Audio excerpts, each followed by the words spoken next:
back to our data science series. In our last video, we asked you to comment down below your questions about the data science sector that we were going to ask our data science experts so that you have the answers to all your questions related to the data science sector. And in this video, we're doing just that. We asked our data science experts some of the most frequently asked questions that aspirants and beginners have about the data science sector. So without any further ado, let's get on with today's video. Today we have with us Ashwini Jain, who has pursued his master's from the Purdue University in the US and then proceeded to work as a data scientist in the US. So you best believe that he has some of the most juicy and deep knowledge about the data science sector. So let's get started.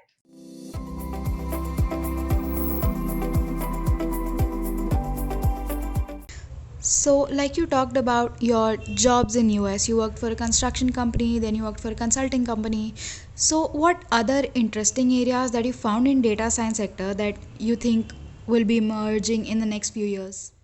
That's a great question, actually, because what happens is many times when we talk about data science, right? So we think about, like data only, right? But we have to understand, I think not many people know about, the vast amount of, or instead of vast, I would say the wide variety of projects in the data science domain only, or, it's more about basically like, let's suppose if I'm pursuing data science today, right?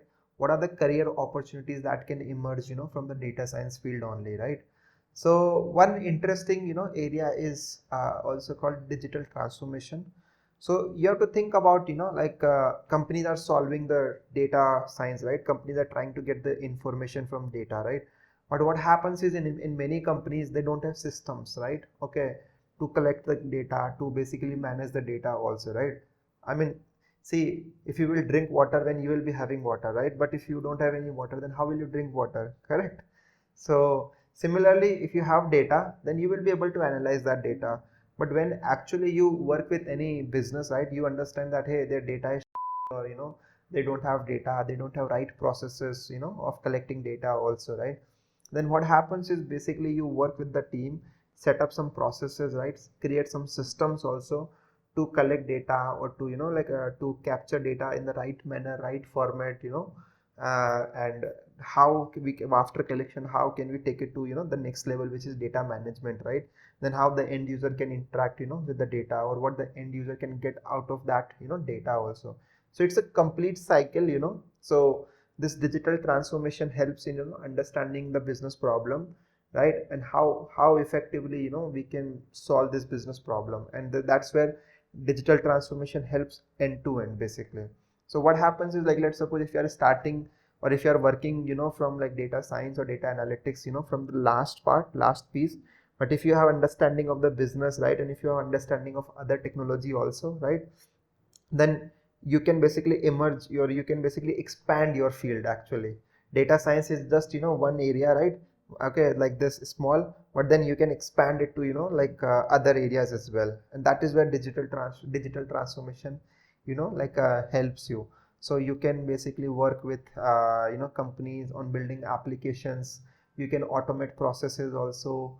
You can basically analyze data, right? So a lot of things can be done, right? Okay, these are just three examples. Okay, like we talk about sensors, and all those things, right? So we have to work with sensors, right? Okay, like we can work with sensor, capture the data, right? And all those things. Yeah, so digital transformation is amazing, end to end. Yeah, you get to learn a lot in the digital transformation. Digital transformation is probably the first time I ever heard while, yeah, like when you talk about different fields, what I heard was different fields like artificial intelligence or machine learning was mostly linked to data science because those contribute to the data science sector.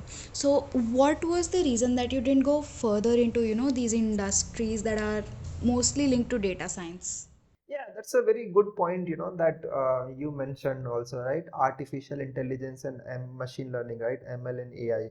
So that's my entire point is, like, again, as I mentioned earlier, right? We get basically a lot of, back-end related work in India, right? So people think data science is just like, AI and ML. But AI and ML is just like one part of, like this big ecosystem, I would say. it is not something I didn't go to artificial intelligence on AI or ML, right? I actually worked, on one of the projects in IIT. Okay, it was funded by, Ministry of Human Resources and Development, MHRD. It was funded by MHRD. We published a paper also, and that was completely, on artificial intelligence actually.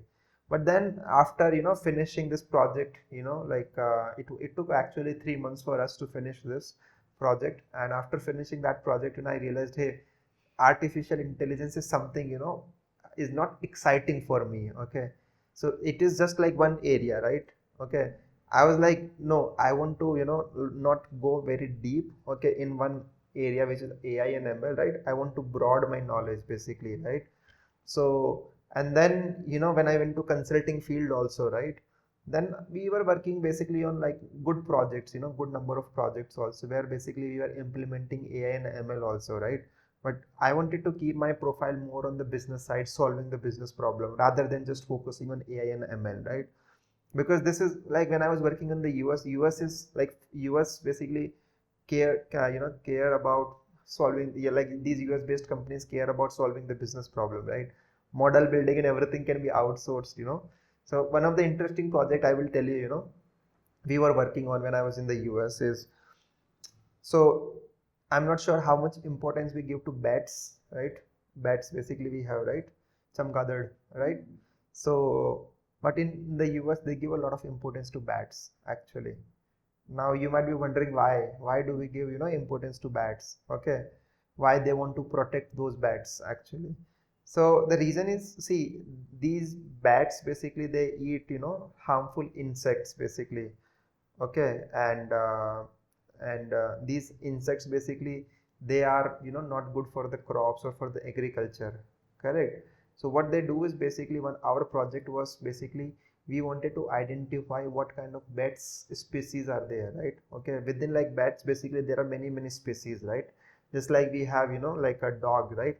Dog has different breeds, right? Okay, similarly bats also has different species, right? Okay, so our project was basically we put basically different recorders, okay, in the agriculture field, right? Okay, and we were basically capturing their frequency, right? Noise frequency, right?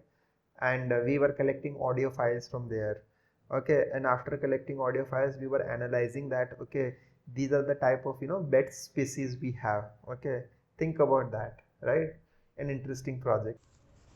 And that is the first time I've ever heard of such a project. It's very interesting, it's very out of the Yeah, box. right. So we were implementing AI and ML, right? Okay, on that also, right? We were understanding, hey, since this is a manual, we had like thousands of files, right? Okay, and these thousands of files, right? Once you see the frequency, this is impossible for a human, to recognize that, hey, what type of, like a bet species is there, right?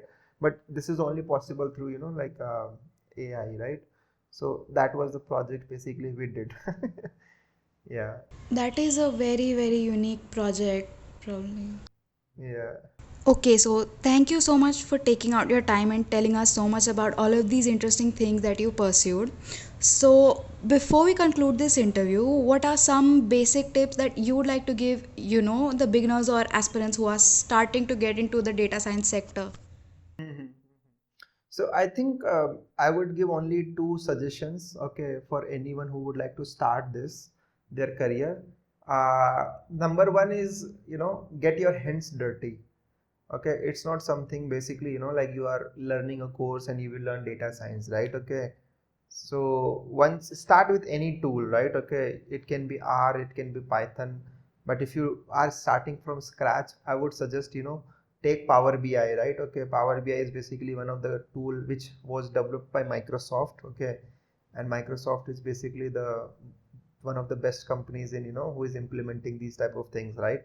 So take that field, take that tool, start like I would say start getting your hands dirty, take some data, start analyzing that data, start visualizing that data, right?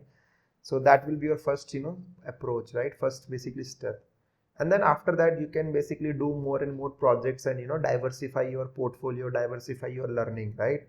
So that will be my first tip. Second tip will be, when you are working on any project, focus on, business outcome. Don't focus on model building, right? Okay.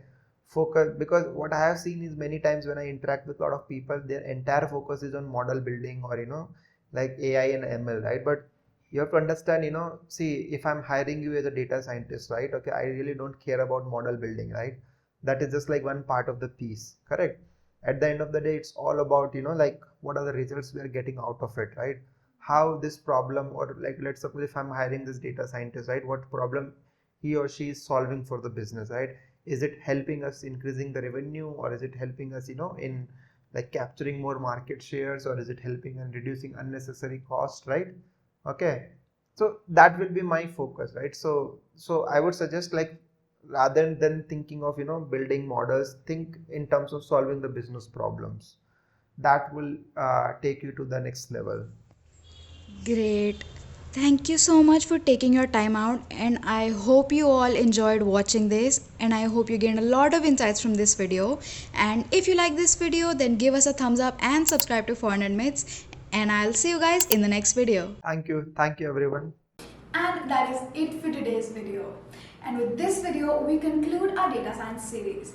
If you enjoyed watching the series, give us a thumbs up and subscribe to our channel. Comment down below what sector would you want us to cover next. Share these videos with your friends who want to get into the data science sector. And I will see you guys in the next video.